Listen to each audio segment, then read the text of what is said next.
Step into the enigmatic world of the circus, a haven for the unique and the extraordinary.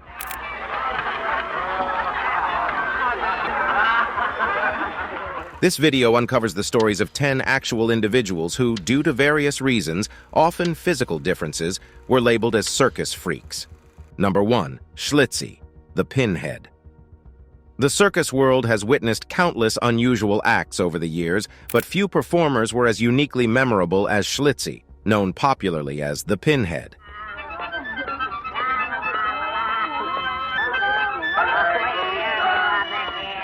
Schlitzie was a constant figure in circus sideshows, carnivals, and even Hollywood movies during the early to mid-20th century. Born with a condition known as microcephaly, a neurological disorder that results in an abnormally small, pointed skull and cognitive developmental issues, Schlitzie was distinctive not only for his appearance, but for his endearing and loving personality. Hollywood's classic 1932 film Freaks, directed by Todd Browning, cemented Schlitzie's place in popular culture. Browning, who had a background in the traveling carnival business, cast Schlitzie along with several other actual sideshow performers. This movie, a commercial failure at the time but now considered a classic, depicted the life of sideshow performers and circus freaks, offering viewers an intimate, albeit dramatized, look at their lives. In the sideshow business, Schlitzie was typically billed as an exotic missing link, or an alien from another world. This was a common tactic employed by show operators, as it added an element of intrigue and allure, making audiences more inclined to pay for a viewing. Despite these sensationalist claims, Schlitzie's inherent affability shone through. His interactions with audiences were marked by his gentle nature and infectious childlike enthusiasm, endearing him to many. In reality, Schlitzie's life was a medley of care from various managers and carers. His birth and early life remain enigmatic, but it is believed he was sold to a sideshow by his birth parents due to his condition. His long career in the sideshow business spanned over 4 decades. Despite the exploitative nature of such shows, many accounts suggest that Schlitzie seemed genuinely content with his life in the sideshow business. His demeanor and the close bonds he formed with many of his fellow performers indicate that he regarded them as his family. Schlitzie's story resonates not because of his build oddities or his unusual condition, but because of his enduring and captivating human spirit. Despite being born with a condition that made him the subject of curiosity and ridicule, Schlitzie found a unique place in a world that often rejects those who are different. His life, while full of hardships and trials, was also filled with joy, companionship, and love. Schlitzie was not just the Pinhead. He was an individual who, in his own unique way, touched the hearts of many. Number 2. Joseph Merrick, the Elephant Man. Joseph Merrick, more widely known as the Elephant Man, is one of history's most recognized figures associated with the world of the circus and freak shows. Merrick suffered from an unknown condition, once thought to be elephantiasis, but now believed to be Proteus syndrome, that led to severe deformities in his body. Born in Leicester, England in 1862, Merrick began showing symptoms of his disorder early in his life. As a child, he developed abnormally large, lumpy skin and bone deformities, causing a physical appearance that was significantly different from the norm. Despite these deformities, Merrick was known to be intelligent and sensitive, with a deep desire for human connection and acceptance. When Merrick was in his 20s, he joined the world of the traveling circus as a means of self-support. This was after a life marked by hardship, including a stint in the workhouse after his mother's death and his father's neglect.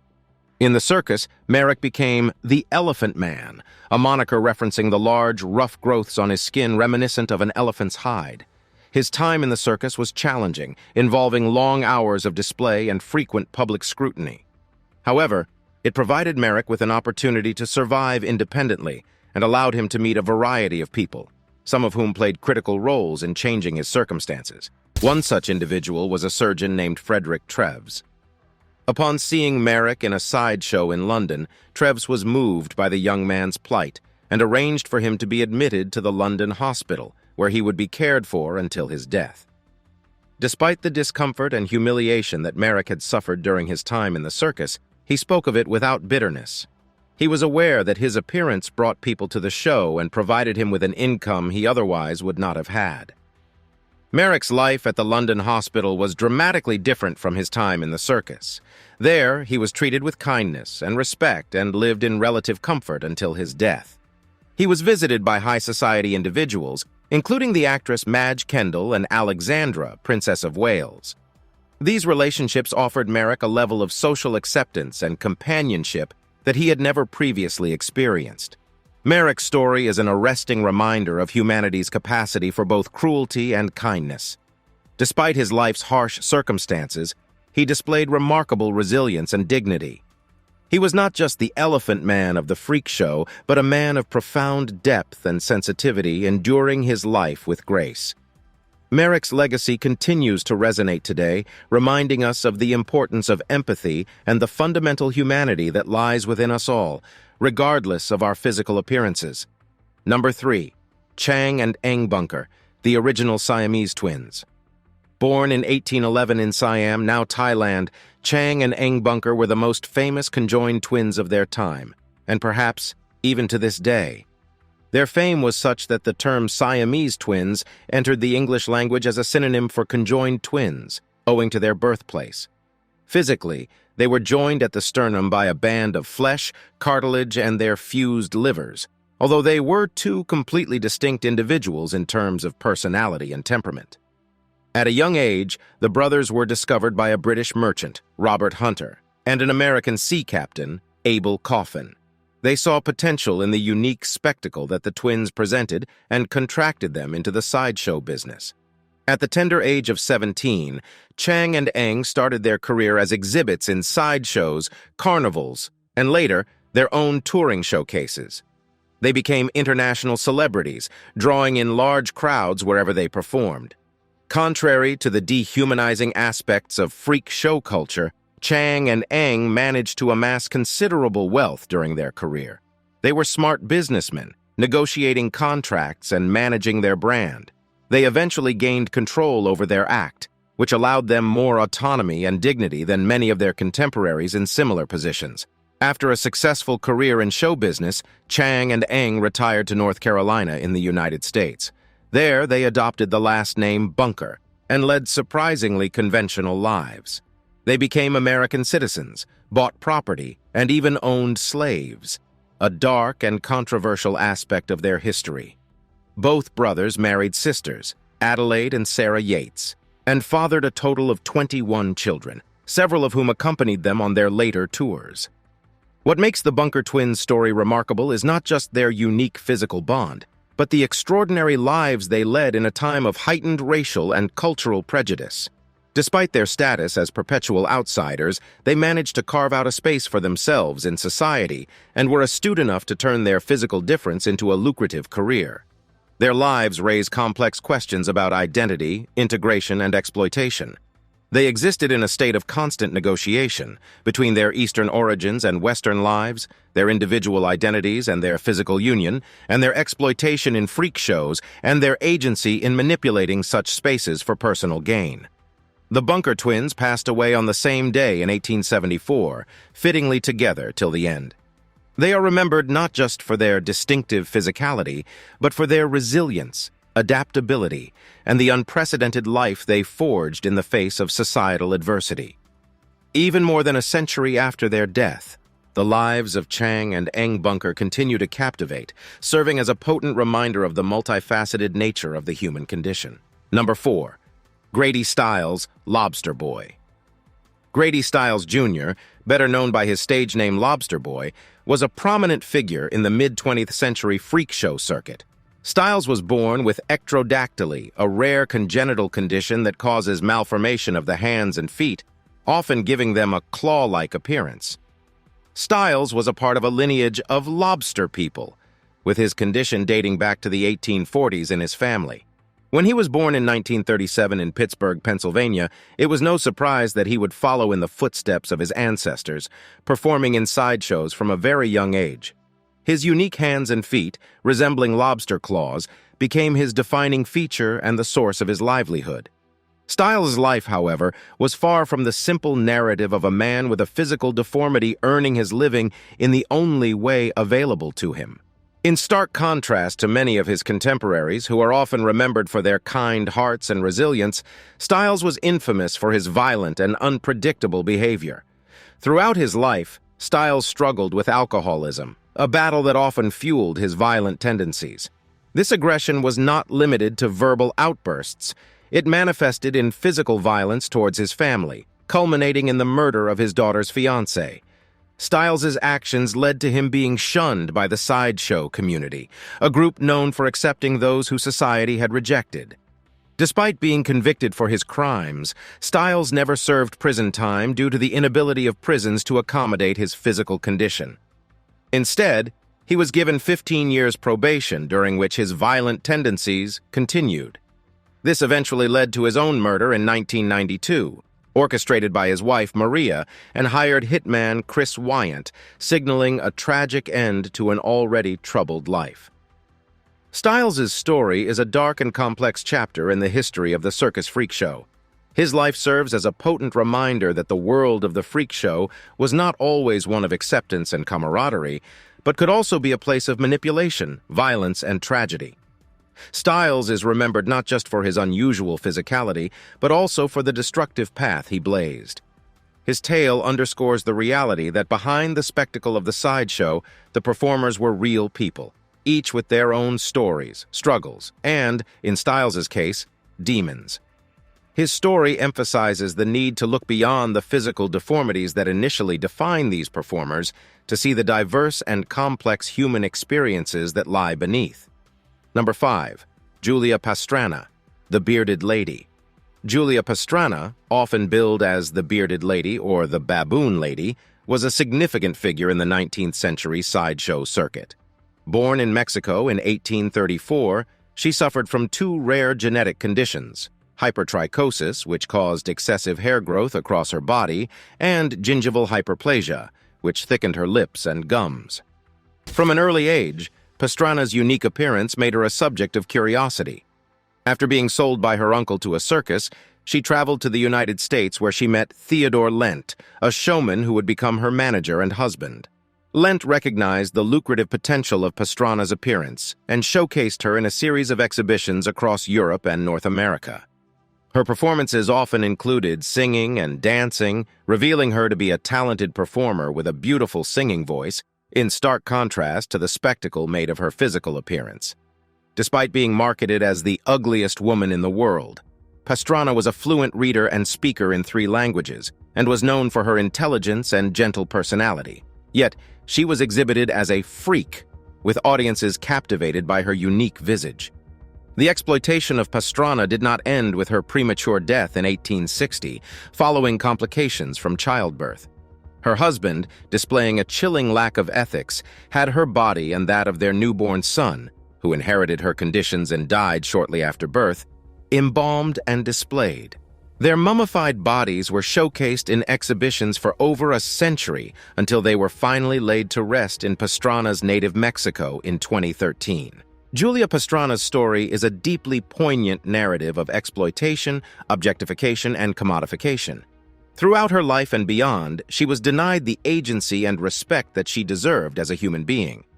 Despite the indignities she suffered, however, she retained her grace and dignity, displaying a strength of character that defied her public image. Her legacy is a sobering reminder of the depths to which society can sink in its treatment of those who are different. Yet it also underscores the resilience and fortitude of the human spirit. Despite the hardships she faced, Pastrana remains a symbol of resilience and a testament to the endurance of human dignity in the face of severe adversity. Today, the story of Julia Pastrana serves as an urgent call to challenge societal norms of beauty and to advocate for the humane and dignified treatment of all people, irrespective of their physical appearance. Her life, filled with both talent and torment, continues to captivate and inspire, even as it implores us to question the ways in which we perceive and treat those who deviate from the norm. Number 6. Fedor Jeftichuk, Jojo the Dog-Faced Boy. Born in 1868 in Russia, Fedor Jeftichuk, or Jojo the dog-faced boy, as he was known in sideshow circuits, suffered from a condition known as hypertrichosis. This resulted in excessive hair growth on his face and body, making him appear dog-like in appearance. Fedor's father, Adrian, also had hypertrichosis, earning him the moniker the Siberian Dog Man. Fedor's journey into the world of the freak show began when he was taken under the wing of P.T. Barnum, one of the most famous names in circus history. Barnum, a master of spectacle and publicity, took young Fedor and his father to America, where he crafted an exotic backstory for Fedor, claiming that he was found wild in the forests of Russia. Fedor was billed as Jojo the dog-faced boy, with Barnum emphasizing his purported animalistic behaviors and mannerisms to add to the spectacle. Despite this, offstage Fedor was known to be a gentle and intelligent individual, able to speak several languages and known for his wit and refined behavior. This contradiction between Fedor's public and private personas encapsulates the duplicitous nature of the sideshow industry. It emphasizes how these shows capitalized on the physical differences of individuals, while often disregarding their true personalities and capabilities. Despite this, Fedor was a successful act, drawing in large audiences and earning a substantial income. After Barnum's death, Fedor continued to perform in Europe, eventually retiring to Greece. His death in 1904 marked the end of an era, as one of the last major figures from the golden age of freak shows. Fedor Yevtichew's story is a fascinating exploration of the world of the circus freak show. His life, like that of many others in similar positions, was characterized by an intricate balance between exploitation and opportunity. Despite being objectified for his appearance, Fedor was able to earn a livelihood and achieve a level of fame and success that would likely have been unattainable given his condition. Today, Fedor's tale serves as a potent reminder of the complex dynamics at play in the world of freak shows. His life story asks us to consider the delicate balance between exploitation and survival, and forces us to confront our perceptions of normality and difference. It is a testament to the enduring human capacity to adapt and survive, even under the most extraordinary circumstances. Number 7. Isaac W. Sprague, the Living Skeleton. Isaac W. Sprague, better known as the Living Skeleton, was one of the most iconic figures in the circus world during the 19th century. Born in 1841 in Massachusetts, Sprague was a completely healthy child until the age of 12, when he started to lose weight inexplicably. Despite maintaining a healthy appetite, his weight continued to drop alarmingly, with none of his doctors able to diagnose his condition, now believed to be extreme progressive muscular atrophy. Finding conventional work difficult due to his condition, Sprague turned to the only avenue available to him, the world of the freak show. He started as part of a local show, where he was discovered by P.T. Barnum. Barnum, always on the lookout for unique attractions, promptly signed him up, and Sprague soon became one of the most popular attractions at Barnum's American Museum. Sprague's performances typically involved him standing on a platform in a suit, allowing audiences to marvel at his skeletal physique. Despite his frail appearance, he was described as being lively and courteous, often engaging in conversations with the audience. In his personal life, Sprague was able to achieve some semblance of normality. He married twice and fathered 3 children. However, his worsening condition made it increasingly difficult for him to perform. He retired several times, only to return to the stage due to financial necessity. Sprague's death in 1887 at the age of 46 marked the end of a career defined by a stark physical condition and the exploitation that accompanied it. Yet his life serves as a powerful testament to the resilience of the human spirit in the face of adversity. Despite his condition, he was able to carve out a life for himself, albeit one that was steeped in spectacle and public scrutiny. The story of Isaac W. Sprague, the Living Skeleton, underscores the complex relationship between exploitation and survival within the world of the freak show.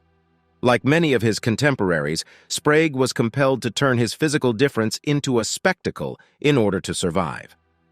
However, his story also serves as a potent reminder of the human capacity to adapt and persevere, even in the most challenging circumstances. Despite the exploitation he faced, Sprague managed to maintain his dignity and humanity, a testament to his strength of character and the complexity of the human condition. Number 8. Charles Sherwood Stratton, General Tom Thumb. One of the most famed performers in the history of sideshows was Charles Sherwood Stratton, known to audiences worldwide as General Tom Thumb. Stratton was born in 1838 in Connecticut with no apparent physical abnormalities. However, he stopped growing when he was around 6 months old, reaching a final adult height of just 102 centimeters, or about 40 inches tall. At age 4, Stratton was discovered by the famous showman P.T. Barnum, who was also his distant relative. Barnum rechristened him General Tom Thumb, after the tiny character in English folklore, and crafted an elaborate backstory, claiming Stratton was 11 years old and had been discovered in England. Barnum trained Stratton to sing, dance, and perform impersonations, transforming him into an accomplished entertainer. Stratton's small size, coupled with his performance skills and charming personality, made him a sensation. He toured across America and Europe, performing for notable figures including Queen Victoria and President Lincoln. Stratton's career was not only limited to performing, he also engaged in business, investing his earnings in real estate and amassing a considerable fortune. Despite the public spectacle surrounding his size, Stratton lived a relatively normal and successful life. He married another little person, Lavinia Warren, in a lavish wedding organized by Barnum that was one of the most talked-about events of 1863. Charles Sherwood Stratton passed away in 1883 at the age of 45. His life as General Tom Thumb demonstrates the multifaceted nature of the freak show world. While exploitative in many ways, Stratton's career also provided him with significant opportunities and wealth. This is not to say that his life was devoid of hardship or scrutiny, but rather it underscores the nuanced complexities of the freak show era. Stratton's story is a reminder of the diverse experiences of those in the sideshow industry. His career exemplifies the potential for performers to achieve success, while also highlighting the fundamental premise of these shows, the exploitation and spectacle of human difference. As such, Stratton's life offers an invaluable perspective on the unique intersection of spectacle, exploitation, and opportunity within the world of the 19th century freak show. Number 9. Ella Harper, the Camel Girl. Ella Harper, known in the world of sideshows as the Camel Girl, was an unusual figure within the circus panorama of the 19th century. Born in Tennessee in 1873, Harper suffered from a rare orthopedic condition known as congenital genu recurvatum, which caused her knees to bend backwards, a condition that gave her a distinct gait likened to that of a camel. Harper's condition was not only the source of her stage name, but also the centerpiece of her performances. She often moved around using her hands and feet, enhancing her resemblance to a quadruped. Despite her physical challenges, Harper was known to be cheerful and charismatic, qualities that endeared her to audiences. At the height of her popularity, she was the star of W.H. Harris's nickel-plate circus, reportedly earning $200 a week, a considerable sum at the time. She was billed as the Camel Girl, and her posters described her as the most wonderful freak of nature since the creation of the world. Despite the success she found in the sideshow industry, Harper aspired to lead a different life. In an interview from 1886, she expressed her desire to leave the circus to attend school. True to her words, Harper disappeared from the public eye around that time, suggesting that she may have sought to reclaim a sense of normality away from the spotlight. Little is known about Harper's life following her retirement, with records indicating that she passed away in 1921. Her story is a fascinating glimpse into the complex and often contradictory world of the freak show. While her physical condition was exploited for public amusement, it also provided her with a means to earn a living at a time when options would have been severely limited. The tale of Ella Harper, the Camel Girl, is an essential piece of the tapestry of the freak show era. It encapsulates the dichotomy at the heart of the sideshow experience, the opportunity for financial success and independence, juxtaposed with the exploitation and objectification inherent in the industry. Today, her story stands as a powerful testament to human resilience and the ability to adapt to extraordinary circumstances, reminding us of the diverse range of human experiences and the indomitable strength of the human spirit. Number 10. Myrtle Corbin, the Four-Legged Woman. Myrtle Corbin, famously known as the Four-Legged Woman, holds a unique place in the annals of sideshow history. Born in 1868 in Tennessee, Corbin was a dipygus, a term that refers to the medical condition of having two lower bodies. In Corbin's case, she had two separate pelvises, each with a pair of legs, one pair smaller and less functional than the other. Corbin's unique physical condition made her a natural fit for the world of the sideshow. She joined P.T. Barnum's Circus at the age of 13, where she quickly became one of the most famous and lucrative attractions. Audiences were fascinated by Corbin, and she was often required to prove her authenticity by moving her smaller legs during her performances. Despite the exploitation that was inherent in her line of work, Corbin managed to leverage her position to secure financial independence.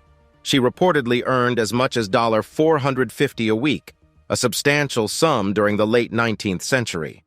This financial success allowed Corbin a degree of autonomy that would have been otherwise impossible given her physical condition. Outside of her career, Corbin led a relatively conventional life. She got married and had 5 children, proving wrong the doctors who claimed she wouldn't be able to conceive due to her condition. She retired from the circus world following her marriage, seeking a more private life away from the public eye. Corbin's life story embodies the complexities and contradictions of the sideshow industry. On one hand, it provided her with a lucrative career and a level of financial independence that was rare for women at the time. On the other hand, it was a career that relied on the public display and exploitation of her physical difference. Today, the story of Myrtle Corbin serves as a stark reminder of how society treats those who are different. Her life, while marked by success and resilience, also underscores the deep-rooted societal inclination to sensationalize and commodify difference. Even as her tale offers an insight into the intriguing world of the freak show, it also challenges us to question our perceptions of normality and the value we place on physical conformity.